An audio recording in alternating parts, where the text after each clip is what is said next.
किसी भी मैट्रिक्स के एडजॉइंट की प्रॉपर्टीज देखते हैं। अच्छा, कुछ प्रॉपर्टीज तो बिल्कुल स्ट्रेट फॉरवर्ड है ना, ऑब्वियस है, आप खुद चेक करके देख सकते हैं। और कुछ प्रॉपर्टीज को अपन देखेंगे, थोड़ा और डिटेल में देखेंगे। तो जैसे नल मैट्रिक्स है, नल मैट्रिक्स का एडजॉइंट जो है वो भी नल मैट्रिक्स ही होगा, है ना, ये तो ऑब्वियस ही है, क्योंकि इस मैट्रिक्स के डिटर्मिनेंट के सारे कोफैक्टर जीरो हो जाएंगे, कोफैक्टर मैट्रिक्स के सारे एलिमेंट जीरो हो जाएंगे, तो उसका ट्रांसपोज भी ऑब्वियसली नल मैट्रिक्स ही आएगा। ठीक है, नेक्स्ट प्रॉपर्टी देखते हैं। आइडेंटिटी मैट्रिक्स का एडजॉइंट जो है वो आइडेंटिटी मैट्रिक्स ही होता है। ठीक है, तो इसको आप चेक करके देख लें, एक 2x2 मैट्रिक्स ले लें या 3x3 मैट्रिक्स ले लें, आइडेंटिटी मैट्रिक्स, और उसका एडजॉइंट निकालें, है ना, सेम मैट्रिक्स आएगा। प्रॉपर्टी देखते हैं। नेक्स्ट क्या, किसी भी डायगोनल मैट्रिक्स का जो एडजॉइंट है वो डायगोनल मैट्रिक्स ही आएगा।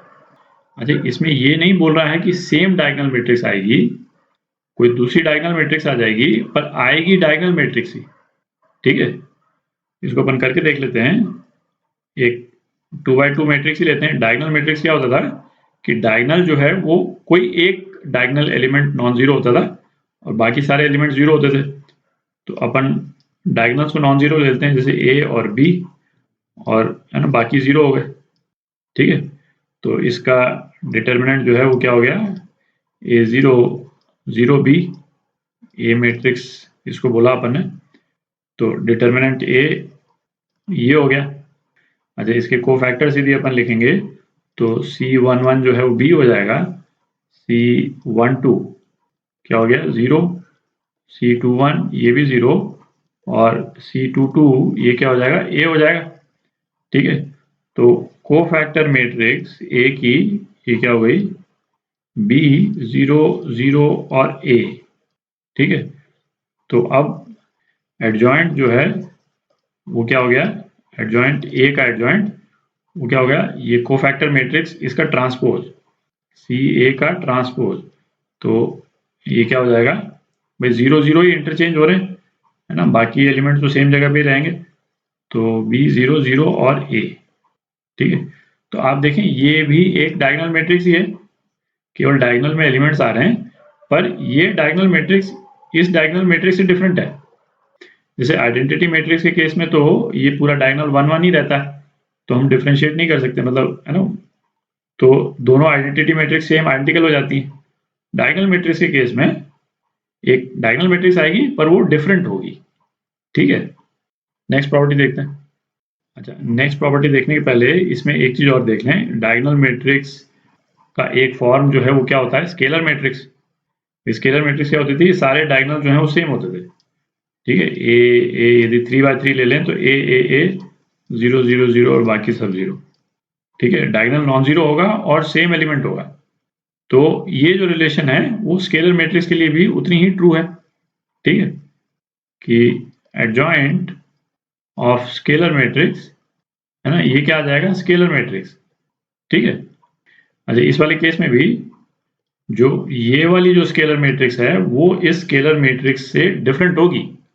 ठीक है, 2x2 मैट्रिक्स के केस में सेम हो सकती है ना, ए 0 0 ए, है ना, इस केस में सेम हो जाएगी, है ना, दोनों एडजॉइंट ऑफ स्केलर मैट्रिक्स और स्केलर मैट्रिक्स दोनों सेम ही हो जाएगी। ठीक है, क्यों, क्योंकि कोफैक्टर में है ना ये जो टर्म्स आएगी वो ए ही आएगी, है ना। बट आप यदि 3x3 ले लेंगे, जैसे ये यहाँ पे अपन ने मैट्रिक्स ले ली, ये 3x3 मैट्रिक्स, तो इसका जो C11 वाला जो कोफैक्टर है वो क्या हो जाएगा, वो ए स्क्वायर हो जाएगा, है ना। आप देख लें टर्म चेंज हो गई, तो 2x2 को छोड़ करके बाकी कोई भी मैट्रिक्स होगी 3x3 4x4, उसमें जो है वो टर्म चेंज हो जाएगी, है ना, स्केलर मैट्रिक्स चेंज हो जाएगी, रहेगी स्केलर मैट्रिक्स ही, but it will be a different scalar matrix. ठीक है, एडजॉइंट की नेक्स्ट प्रॉपर्टी देखते हैं, A into adjoint of A is equal to, तो ये किसके बराबर है, determinant of A into identity matrix, and this is equal to adjoint A into A. ठीक है, अच्छा, ये एक इंपॉर्टेंट प्रॉपर्टी है, इसको यूज करके अपन एडजॉइंट की कई और प्रॉपर्टीज को भी प्रूव करेंगे, तो इसको थोड़ा डिटेल में देख लेते हैं।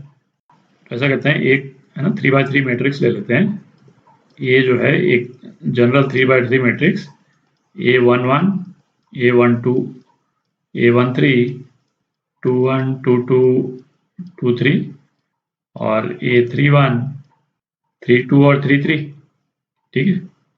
अच्छा, अब इसका एडजॉइंट जो है वो क्या होगा, कोफैक्टर्स के टर्म्स में अपन लिखते हैं। तो पहले तो कोफैक्टर मैट्रिक्स लिखते हैं।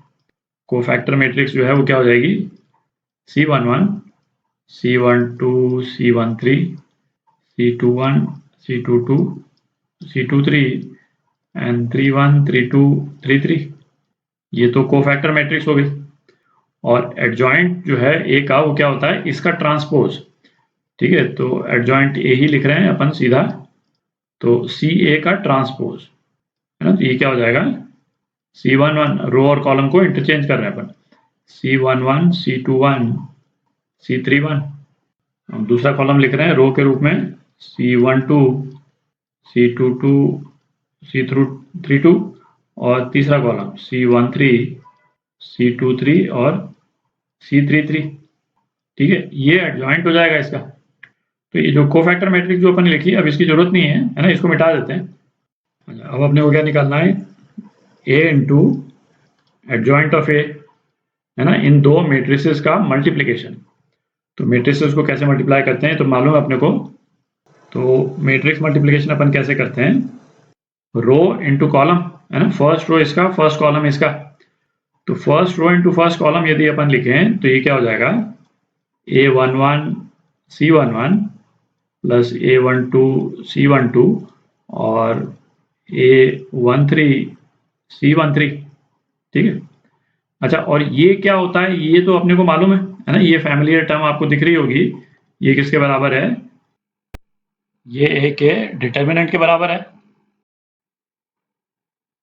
तो यहाँ पे अपन डिटर्मिनेंट ऑफ ए लिख सकते हैं।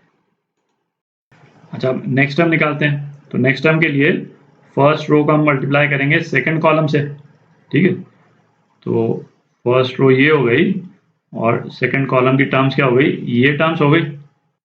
अच्छा, अब एक प्रॉपर्टी है ना, उसका रिजल्ट अपन सीधा यूज करेंगे।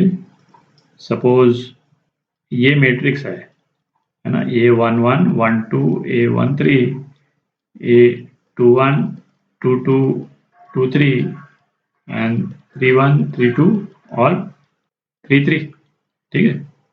अच्छा, तो प्रॉपर्टी क्या है, किसी भी रो के एलिमेंट को यदि उसी के कोफैक्टर से यदि हम मल्टीप्लाई करते हैं, उन्हीं एलिमेंट्स के कोफैक्टर से, ठीक है। जैसे यहाँ अपन ने किया, पहला एलिमेंट और उसी का कोफैक्टर, मतलब उसी रो का, फिर क्या, दूसरा एलिमेंट और फिर उसका कोफैक्टर, और तीसरा एलिमेंट और फिर उसी का कोफैक्टर। आप देख रहे हैं, तब तो हमारे पास में क्या आता है, डिटर्मिनेंट आता है। पर यदि हम किसी भी रो के एलिमेंट को किसी भी दूसरे रो के एलिमेंट के कोफैक्टर से मल्टीप्लाई कर दें, ठीक है, तो रिजल्ट क्या आता है, तो रिजल्ट 0 आता है। कहने का मतलब क्या हुआ कि A11 को हम कोफैक्टर 21 से मल्टीप्लाई कर दें, प्लस A12 को C22 से मल्टीप्लाई कर दें और A13 को C23 से मल्टीप्लाई कर दें। तो ये जो कोफैक्टर्स जो हैं, ये तो सेकंड रो के कोफैक्टर्स हो गए ना, आप देख रहे हैं जो अपन ने कोफैक्ट। तो ऐसे केस में इसका रिजल्ट जो है वो क्या आएगा, 0 आएगा, ठीक है। तो यहाँ पे क्या आ जाएगा, यहाँ पे 0 आ जाएगा। इसी तरह से फर्स्ट रो, लास्ट कॉलम, और लास्ट कॉलम एक्चुअली क्या है, कोफैक्टर्स की थर्ड रो है।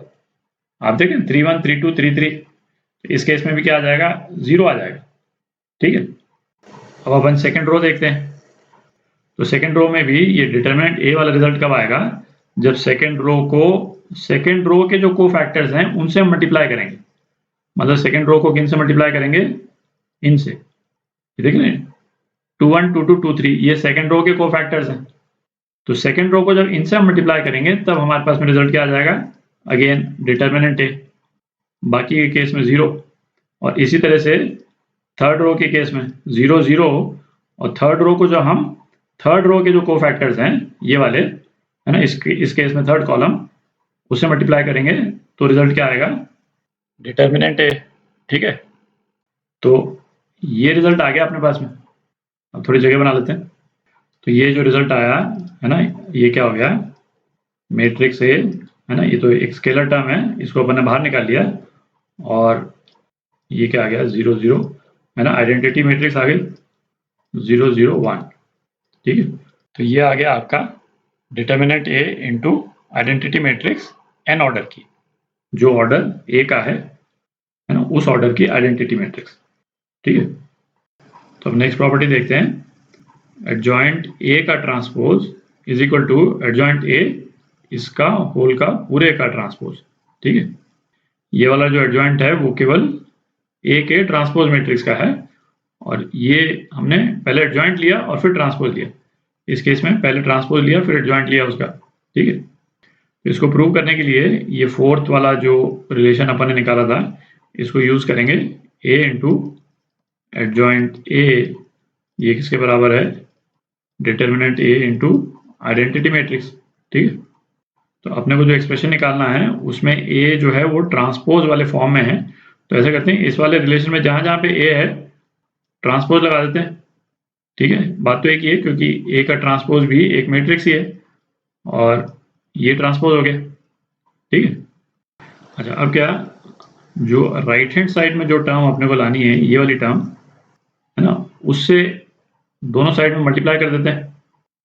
तो क्या आ जाएगा, एडजॉइंट ए का ट्रांसपोज इंटू ए का transpose into adjoint A transpose is equal to adjoint A का ट्रांसपोज और determinant A T into identity matrix.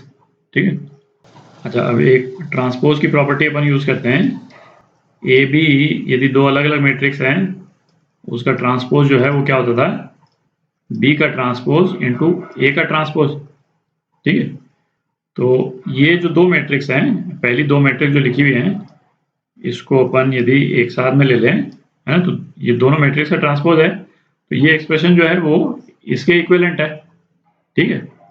तो इसको हम क्या लिख सकते हैं, इसको हम लिख सकते हैं ए इंटू एडजॉइंट ए इसका पूरे का ट्रांसपोज, ठीक है, इंटू एडजॉइंट ए का transpose is equal to A D J A का ट्रांसपोज। अच्छा, एक और प्रॉपर्टी अपन यूज कर सकते हैं क्या, कि ट्रांसपोज का डिटर्मिनेंट मैट्रिक्स के डिटर्मिनेंट के बराबर होता है। ठीक है। तो इसको अपन लिख सकते हैं ए का डिटर्मिनेंट इंटू आई एन। ठीक है।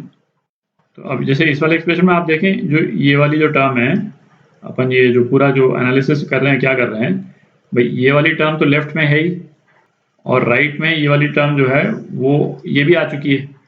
तो अब अपने को जो बाकी टर्म जो बची हुई है उनको यदि इक्वेट, है ना, सेम यदि प्रूव हम कर दें तो हमारा काम हो जाएगा। ग्रीन वाली टर्म जो है वो आपस में सेम होनी चाहिए। तो अब इस वाले रिलेशन को अपन यूज कर सकते हैं, इसको क्या लिख सकते हैं अपन, determinant of A into I n. ठीक है। इसका transpose A D J A T is equal to A D J A T determinant of A into I n. ठीक है। अच्छा, अब ये क्या हो गया, डिटर्मिनेंट ए, ये तो एक नंबर ही है, डिटर्मिनेंट ए और आई एन का ट्रांसपोज, है ना, आई एन का आइडेंटिटी मैट्रिक्स का जो ट्रांसपोज है वो आइडेंटिटी मैट्रिक्स के बराबर ही होता है। ठीक है। तो ये आई एन आ गया, और A D J A T is equal to A D J A का transpose determinant A into I n. ठीक है। तो ये डिटर्मिनेंट वाला पोर्शन ये कैंसिल आउट हो गया। अच्छा, आई एन को इससे यदि हम मल्टीप्लाई कर देंगे तो हमारे पास में केवल यही रह जाएगा, और इस वाले केस में भी आई एन को इससे मल्टीप्लाई कर देंगे तो अपने पास में यही रह जाएगा। तो अपने पास में क्या रिजल्ट आ जाएगा, है ना, जो अपने को प्रूव करना है वही आ गया, A D J A T is equal to A D J A का ट्रांसपोज। ठीक है। तो ये इंपॉर्टेंट रिलेशन है ना, ये आ गया अपने पास। अच्छा, अब अगले वीडियो में, है ना, कुछ और प्रॉपर्टीज देखेंगे एडजॉइंट की। अच्छा, ये जो डेरिवेशंस अपन कर रहे हैं ना, और है ना अगले वीडियो में भी कुछ और डेरिवेशंस करेंगे, तो भाई एक तो है कि आपके दिमाग में आ रहा होगा कि हम केवल प्रॉपर्टीज को याद कर लें, है ना, डेरिवेशन की तो जरूरत नहीं है क्योंकि डेरिवेशन तो आता नहीं जेई में। तो ये बात तो करेक्ट है कि जेई में डेरिवेशन तो आते नहीं हैं, पर क्या है, जैसे इस चीज को डिराइव करने के लिए जो स्टेप्स अपन ने लिए ना, वो स्टेप्स हो सकता है आपको किसी क्वेश्चन में यूं के यूं यूज करने पड़ जाए।